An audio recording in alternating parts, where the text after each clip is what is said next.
Expect the best used car deals guaranteed. Visit arnoldclark.com.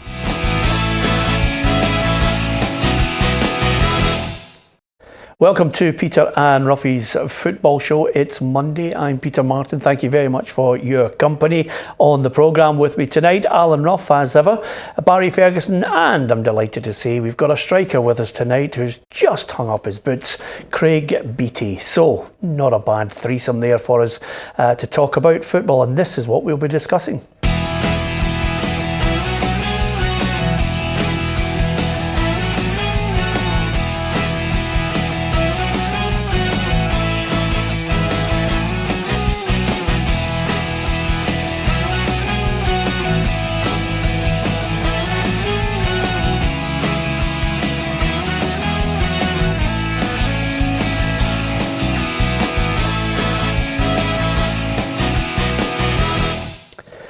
So lots to get our teeth into. We will indeed discuss football, but Ruffy, we start yet again with the misbehaviour from supporters. This time it's a lighter, there's a pie, and in the Edinburgh Derby, someone thought it was a good idea to throw a coconut onto the pitch. Now, if that hits you, you'll know all about it. I don't know where this ends, Ruffy. Well, we keep speaking about it. We need some kind of reaction. We need some people to be seen, to be caught in the act, and I can't believe, and we've spoke about it on numerous occasions, we know where all the trouble's coming from. We know the areas at certain parks where there are contingents that are going to be overjoyous than other ones. They're what's going to happen. And I can't believe, I saw three stewards and policemen looking at the Motherwell supporters, and I can't believe nobody saw who actually threw it. Just identify who it is, haul them out, and to be seen to be done in front of everybody else that's in that bit, and the others you would like to think would get the message, and if they're not going to get the message, then we're in big trouble. Yeah, I mean, I'm looking at James Tavernier, and he can see them. He can see the guys. I mean, it's not the onus is not on James Tavernier. The onus is on security guards and police to get in there and haul them out right away. Yeah, I'm actually getting sick of it. It's terrible what we're seeing. Obviously, the Derby. The Hearts and Hibs game, and then obviously watching the game yesterday, a lighter again. If that strikes in the side of the face or on the eye, it's a serious injury, Peter. So we need to stamp it out, and the stewards, policing, need to get on top of it. As simple as that. Yeah, I'm not quite sure if you start to plough money into more policing, more stewarding, because slowly but surely you start to place a real financial pressure on clubs, but they're going to have to do something, Craig. They're going to either have to look at a serious investment in CCTV cameras, which are in problem areas. If they don't, I reckon we could be in a situation where one stand or all four are closed for some behind closed doors matches. Yeah, which would result in more financial implication for clubs. I think they need to put more cameras in. I think the technology we've got nowadays, there's no excuse for not having more cameras. Bit of face recognition, if you need to stop people wearing caps to hide their face. And I think you need to put in jail sentences. I really do. I think if you go into a ground and you throw, whether it be a coin, whether it be a bit of fruit, a lighter, or a half bottle of Buckfast, I think you should put to jail. Yeah, I mean, we're now in a situation where the fan already now has paid the penalty, Ruffy, 100-day jail sentence and banned for 10 years. That's the way ahead, but I keep saying, does it mean that the idiots run about them are going to buy into it, because some people are just not savable, and that's the problem that you've got. But you've got to try and make sure that some of them act responsibly and say, here, look what's going to happen to me.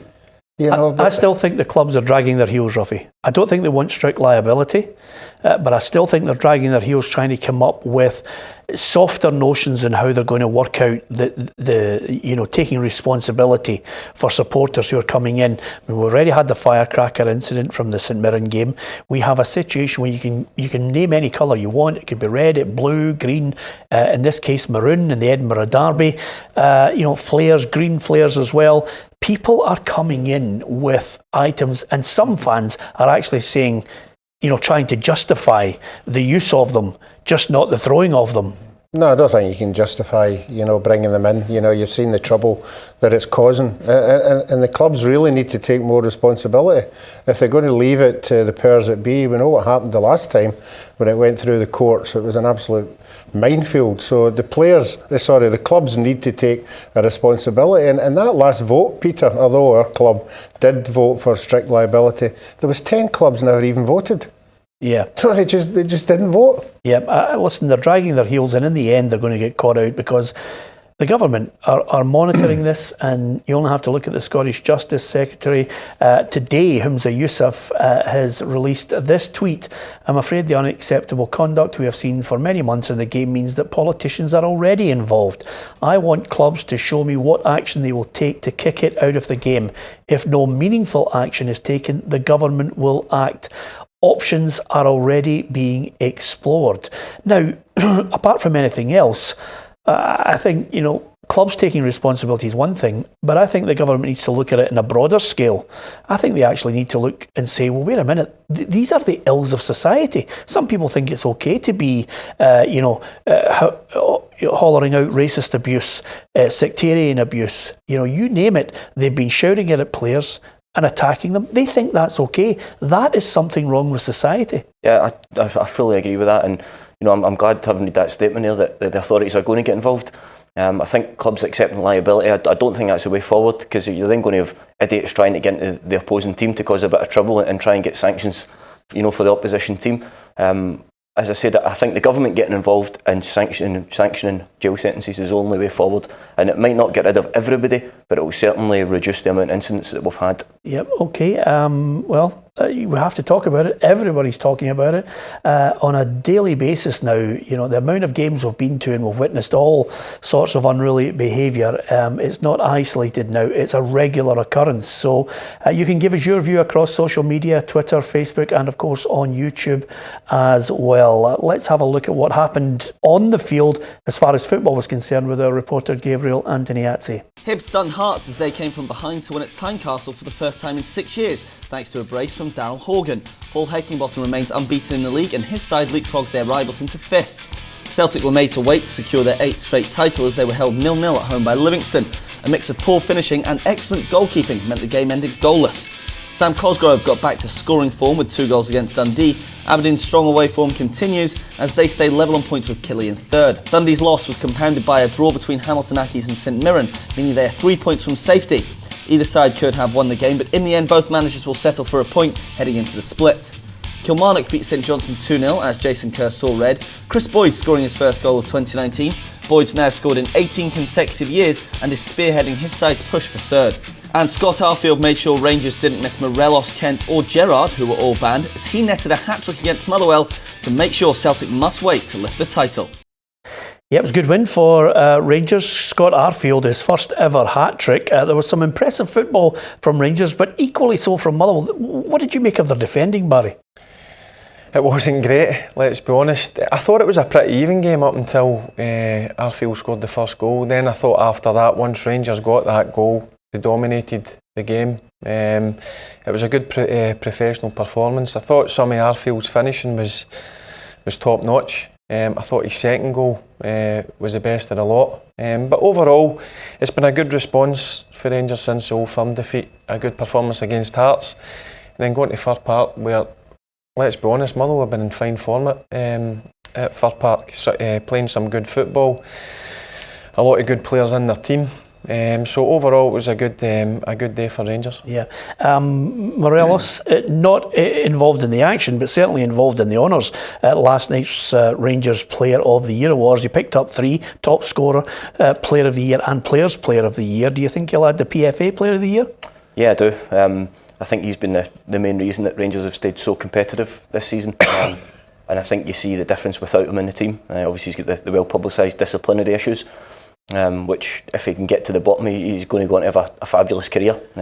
If he doesn't, he's playing with fire, because he's not going to be so sought after if he can't control his temper. Yep, I think he's one of those players, Ruffy, now that I think we all are wondering, will Rangers cash in on him when the summer comes around?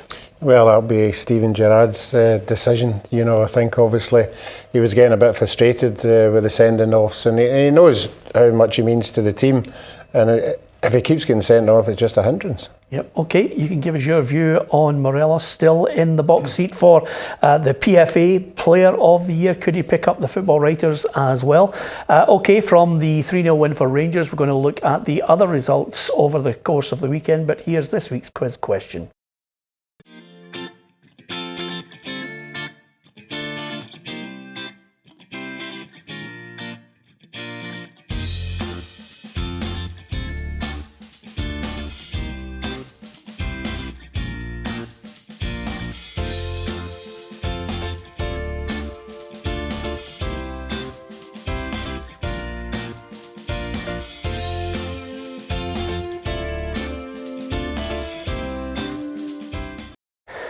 Yeah, we always like to look back on a quiz question with a year. Ruffy was still going to World Cups at that time as well, if ever a clue was needed for that specific year. Okay, if Rangers were able to bounce back from the disappointment of the Old Firm defeat, what about Celtic? Well, from a 14-point advantage, it was quickly pegged back, Ruffy, to 11 with Rangers' win. They were relentless in their pursuit of a goal, but I don't think it'll be getting released on DVD. It was torture to watch. Yeah, a lot of people were there saying it was a bit laboured. There certainly was chances to win the game. They could have won 3, possibly 4-0 in any other given day, but it just never happened for them. All credit to Livingston. They went there with a plan and it worked. They got a couple of wee breaks here and there. But no, I think Livingston are the team that take everything out of that game. Yeah, you cannot fault the players, Craig, from Livingston, who were all absolutely delighted. They said it might not have been pretty, but for us to get a 0-0 at Celtic, and they've managed it before this season, they deserve great credit. Yeah, absolutely. Listen, they defend really well. And the manager's interview after the game, he was asked, are you pleased with today's performance? And he said, I'm proud of the players, I'm not sure a bit pleased with the performance. And he alluded to the fact that they stuck to a game plan. They know their jobs, they know their roles, and they stick to it, and they defend really well. And they frustrated Celtic, and coupled with a little bit of luck and some really good saves, they've gone away with a fabulous point. Yeah, the other aspect of this is with every game that Celtic don't win with either style or with the importance of the game against Rangers, Barry, there's this clamour to suggest that Neil Lennon's got no chance of getting the job. It's not Neil Lennon's team.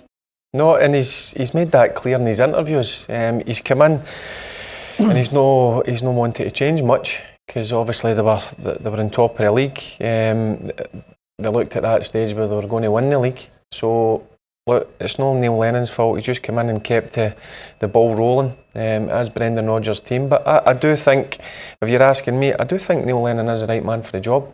I do think if they give him it in the summer, he will certainly make changes. Bring in his own players and maybe change the way that Celtic play, because they played total football under Brendan Rodgers, rolling out for the back. I don't think Neil Lennon's too keen on that side yet, but listen, just need to wait till the summer and see what happens. Yeah, over and above that, there are a number of players who are waiting to the summer, Ruffy, to see what happens. Dedrick Boyata, reports suggesting Hertha Berlin. There's a pre-contract in the offing there. Would it be that great a loss if Boyata moved on? I think it depends on who he's got earmarked to come back in. I don't think he's convinced a lot of the Celtic support. He said, a lot of poor games. He's certainly had a lot of good games as well. He's not a fantastic centre-half, but he's good quality. But it just shows you, he comes under the same category as Dumbelli. He's been promised, that they're not going to hang about, and if he wants to go, he can go. Yeah, okay, let's have an opinion. No great loss. That's my opinion on it.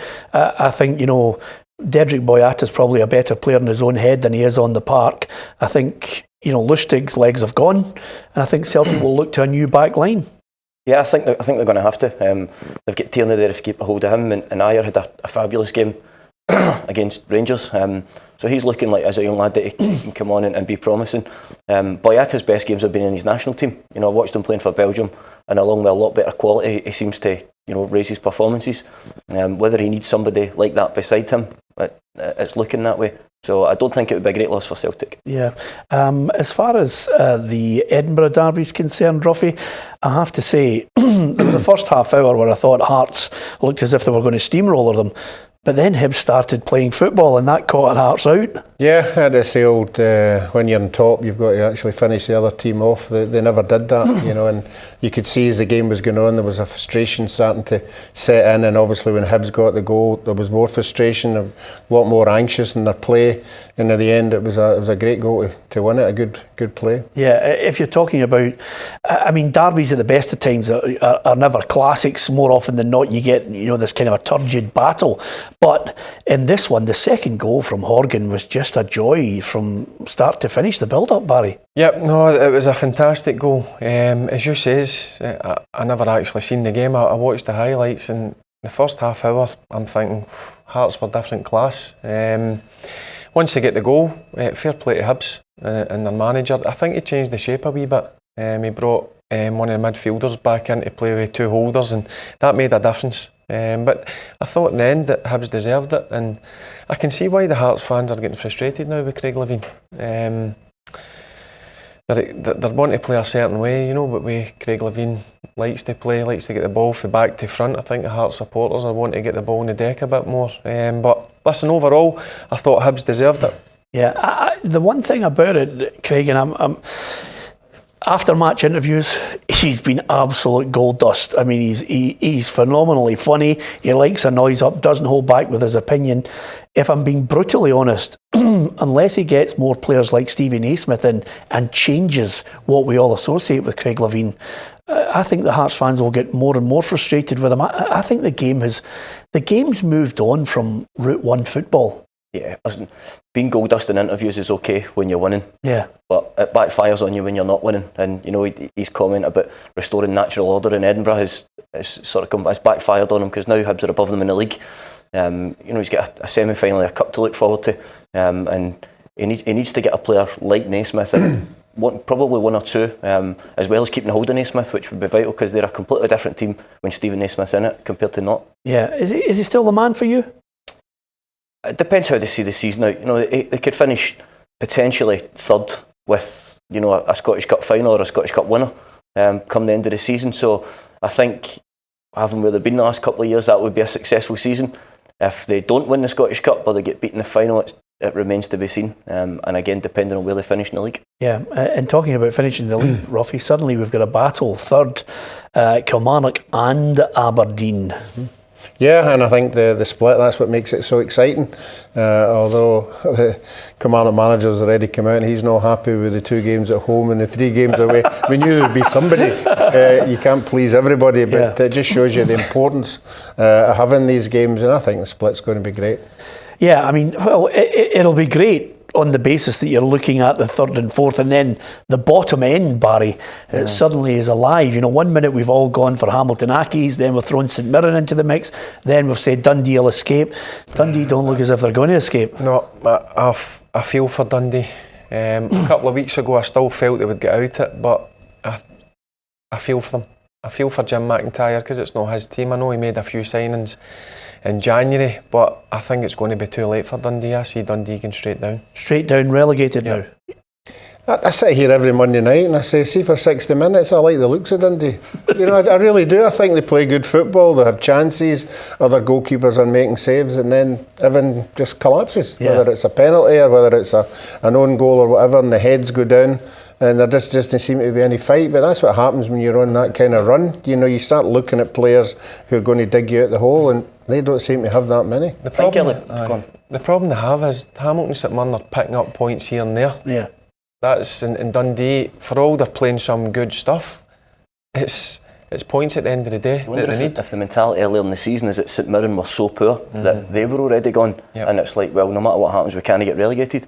But testament to Owen Kearney and his boys, because they've put some results together and managed to get away from the bottom of that table. Yeah. Did you pick up a medal? Did you not pick up a medal with Dundee as well? 2014 championship. He's unbelievable. Honestly, he's unbelievable. He's picked up medals everywhere.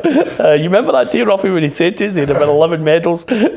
We nearly fell off the chair, and he'd banked a bar load of money as well. Some players go their full career without getting a medal. Aye, okay, don't rub it in. Ruffy got one in the end, okay? Sorry, Ruffy. See, by the way, it's the only way to get you back from the World Cup misery, isn't it? Listen, there's that. Talking about race, there is a race on now, Ruffy. The head-to-head is incredible, because I thought I was out of sight, but suddenly Ferguson, with his typical pig-headed attitude, is back in there. Look at that.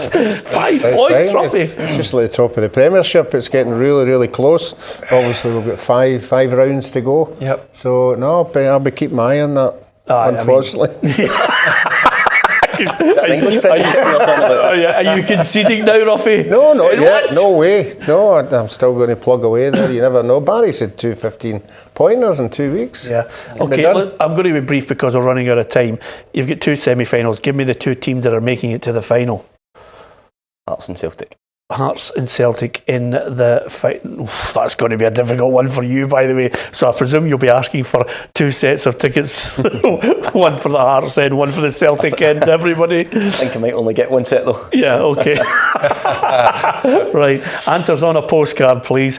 Great to speak to Craig Beattie. Delighted that he joined us in the studio, and good luck in his career. Hopefully, with a bit of luck, we'll see him as a coach and trying his hand out in the management game as well. That's our Monday show. Don't forget, Monday to Friday, you can join us every night talking about all the football issues from Ruffy, Barry and myself and Craig. Thanks for watching.